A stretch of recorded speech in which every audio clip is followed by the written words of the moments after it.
I've been at Westwood this is my 6th year. And so let me tell you a little bit about what I do there, because I think that's important. So I work with CIS, and so basically that means that I'm contracted with through the district to work at the specific campus. So I work for them, but I'm housed at Westwood. And so there I provide social services to our families, and among many other things, like I organize the mentoring program, which is really big, and I think it's one of the biggest ones in our district.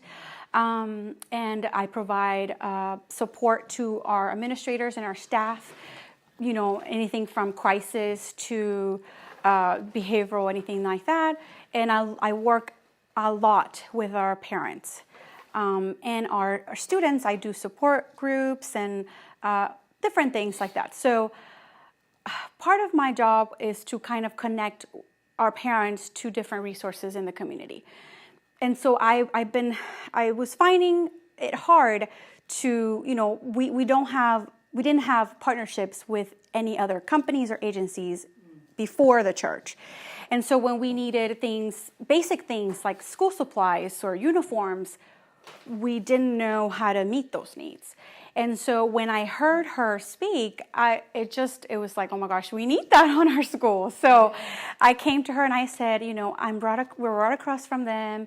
And she's like, oh yes, I know them. I'll reach out to the pastor. Yeah, so I said, awesome. So I think that's when they spoke, and that's when we had our initial meeting. We met with, it was you, and I think my principal was there, and Abby Walker with the district was there too, and I believe somebody else from the church, but I can't remember. Yeah, one of our leaders, yeah.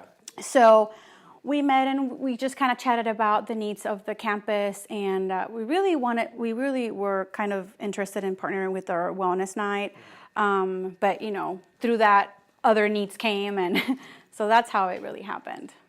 So that's how we met. So I don't know if you want to... Yeah, sure. And so speaking from our church perspective, for many years, obviously Westwood's always been right across the street from us. And I think over the years, we've tried to encourage our people to go and mentor the kids. And so we had maybe about 2 or 3 people just really faithfully going. But our church is a commuter church, and so a lot of our people don't live within the surrounding area. And so to expect them to come during the week when they're working or living, 20, 30 minutes away to come and mentor would have been is a significant hurdle. And so I actually came on staff just in 2016.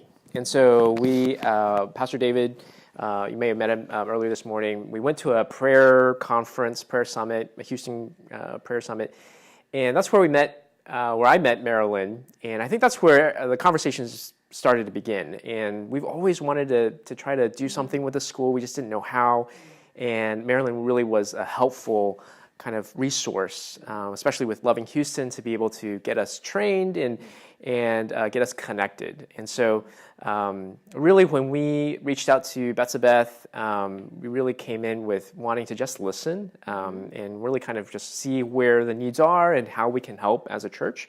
Obviously we can't do everything, but there are some unique things that we as a church can. And so I think throughout 2017, we used to do an annual school supply drive anyway, and it benefited, kind of like a citywide type of, we kind of just latched onto there, and we're like, why don't we just direct all of that to Westwood? I mean, since there are significant needs, and so it just made sense. And so last year we did a school supply drive in August, the whole month, but then what happened at the end of August. Harvey came and really kind of just took us aback. But what really kind of happened out of that was, Betsabeth reached out. The district was closed. Kids were at home, and families couldn't go to work. And so just naturally out of that came requests like, hey, we're thinking about putting together a food drive for the families around the area. Could we, use your facility to do that? And so, we're like, yes, this is what, we'd love to be able to do. And so, we organized that, and just out of that came, it really kind of catalyzed that partnership. Yes. And so that's kind of in a nutshell. I do want to say that one of the things that I really love about our partnership is that the church has always wanted to listen to the needs of the campus. They never said, this is what we want to do. They really just sat with us and said, what is the need? What do you guys need? And how would that look like best for your families and for the students? And so when we met for the school supplies, that was something that was really worrying me, because I knew that the next school year was coming, which is this school year, and I knew that we were not going to have enough school supplies to help our families. And actually, we were talking the Sunday that my principal and I were supposed to come and kind of greet the church and thank them for the school supply drive that they did for us. That's when Hurricane Harvey happened. And so we and I think you actually reached out to me and just kind of checked on the school and our staff and everybody. And I said, I think we're okay, and we're gonna have. I think we had like a park event. Myself and the teachers organized, and we invited the families. And that's when they told us, we haven't worked for a week. We're concerned. And then the concerns came about some of the families were flooded here at Westwood Apartments. And so that just kind of took me by surprise. And it was really hard, because a lot of our families live in poverty. A lot of our families are undocumented. And so that was a huge, huge concern. So before even the school, before coming on Sunday, you guys organized a food drive. And it was way more than a food drive, because when we came in, oh my gosh, so much food.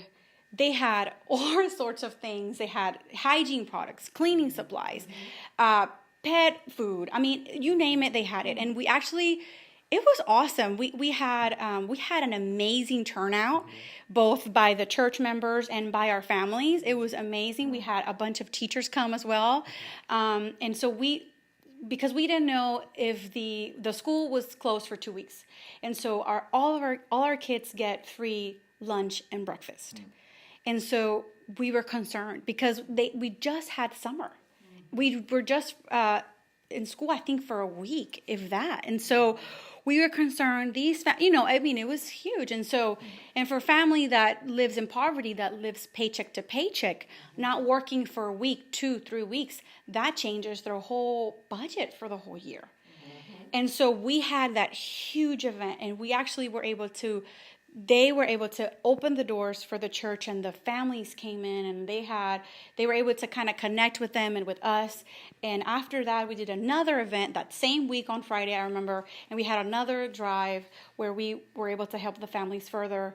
And then we came first on Sunday, and we addressed the church, and we thanked them for everything. And that's when we talked about the school supplies, and then after that, really, kind of that relationship started, and they heard the needs. So we talked, and we talked about the needs of the families and how would that look like and how can we help. And so I explained to him, some of the families flooded, and it wasn't like, it was just a few inches, but their furniture was damaged, and like some of the mattresses were damaged because they don't have bed friends. So that was a concern. And then, of course, the indirect,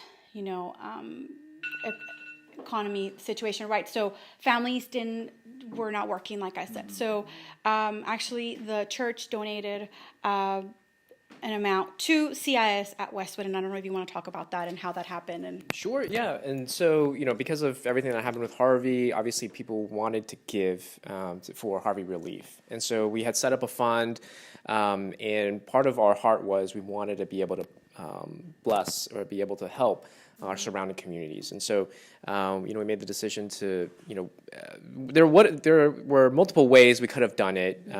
The Spring Branch ISD already had their kind of Harvey relief fund through the district, but we felt especially called to minister to Westwood. And so, we talked to Betsabeth, and we found out that, CIS could actually be able to manage that for Westwood.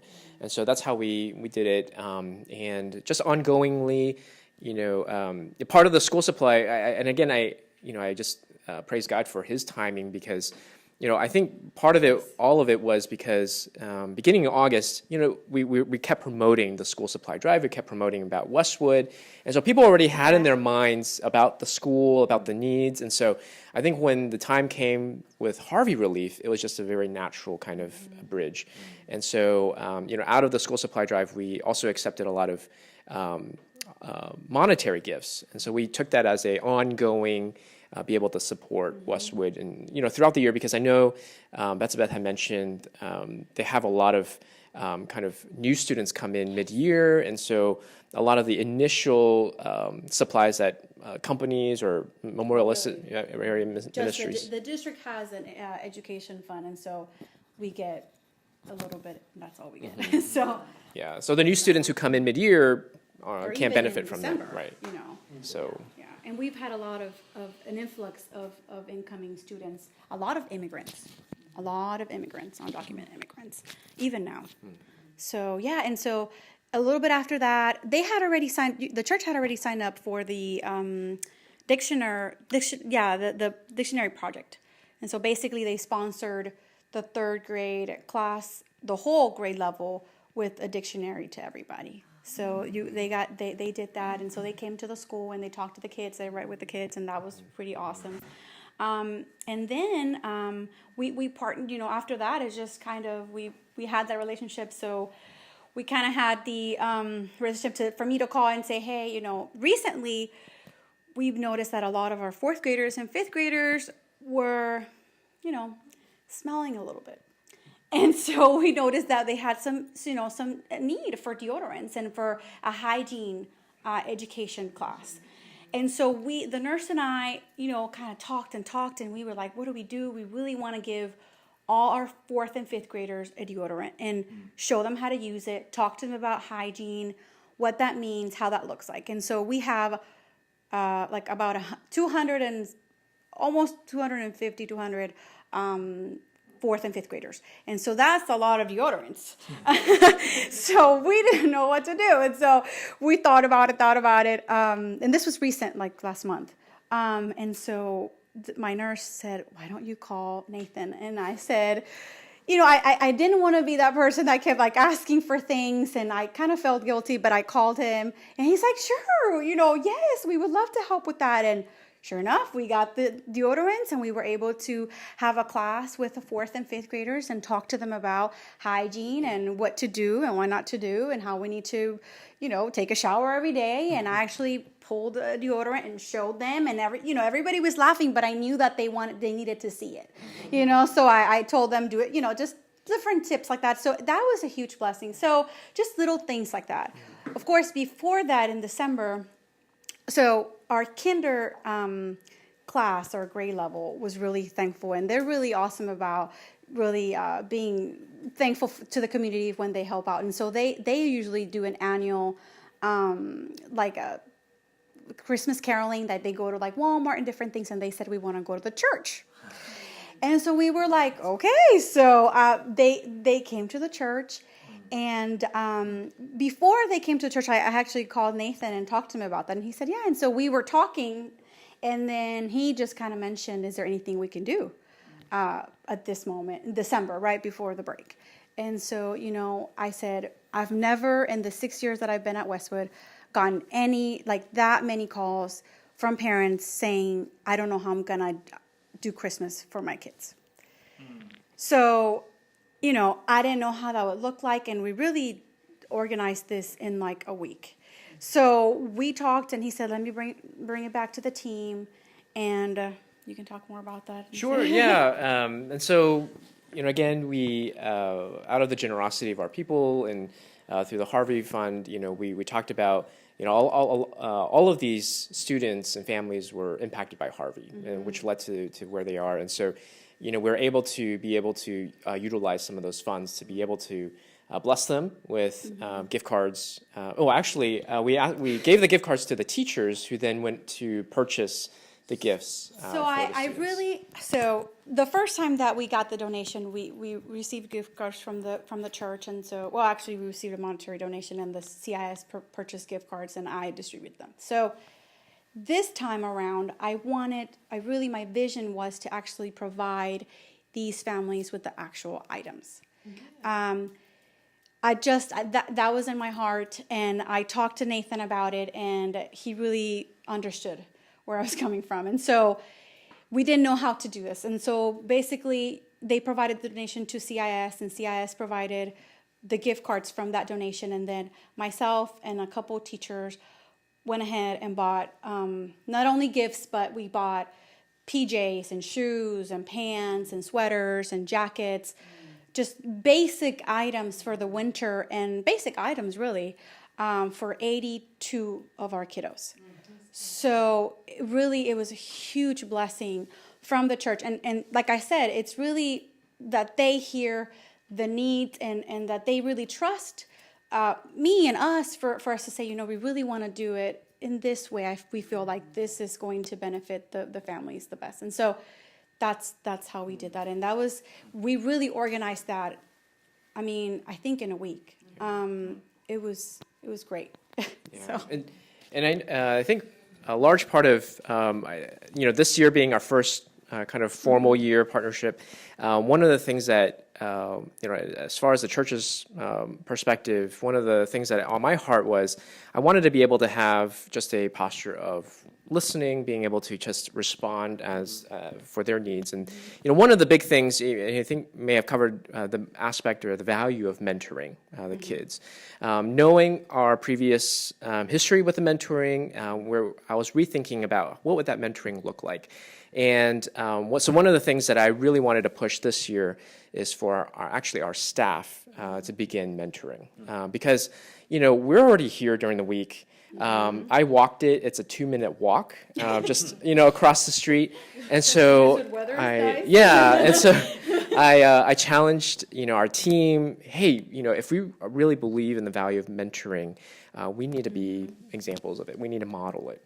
And so I went and did it first, and then this semester, 2 other staff started mentoring. And so we really haven't really promoted the mentoring aspect yet, because I wanted our staff to kind of get that experience and then be able to share it from the pulpit, be able to share it in the different ministry teams about the experience. And so, this coming year is when I'd love to be able to schedule like a church-wide mentoring kind of introduction, and then really kind of kick it off. There are some kind of entry points to the partnership, like the school supply drive, that are low commitment for our people, easy, maybe, other things that come up during the year. But then I really want to challenge our people to start thinking more long-term. And so the great thing about Spring Branch ISD is that they have a very organized mentoring program. And so they have a department actually for that. And so they're able to come out to the agencies if they feel like they have a good amount of staff or members that want to be trained or just kind of hear about it. They're able to do an introduction session where they just kind of talk about what it would look like and what it is, answer questions, and then they can come back and do a training, the actual training to mentor a student. And so basically, after they go to the training, each mentor has to go through a background check, of course, and then after that, they choose a school that they want to go to. So whether that means, I work closer to Westwood or whatever that means to them, and so they notify us. And so at not all the campuses, but the campuses that have the mentoring program, we have a mentor coordinator, which is I do that too. So, so they're able to tell me, Mr. Nathan wants to mentor, and okay, so then I look at his application and I look at his hobbies and what his interests do, and then I look at the list of the kids that are on the waiting list that really need a mentor. And so basically, what they say is that we choose or they self-select, but we also kind of help in that process because there's so many kids that say, I want to have a mentor. So we really can't give everybody a mentor. So we kind of look at that and we say, who, what would that look like? And so I match them how I kind of best see fit. So I do that, and then I invite them to come. If it's a big group, we do a mixer. And so basically, let's say I have like 5 or 10 mentors starting, or 8 or whatever. So I invite everybody, and we do like a speed mentoring where everybody gets to talk to everybody.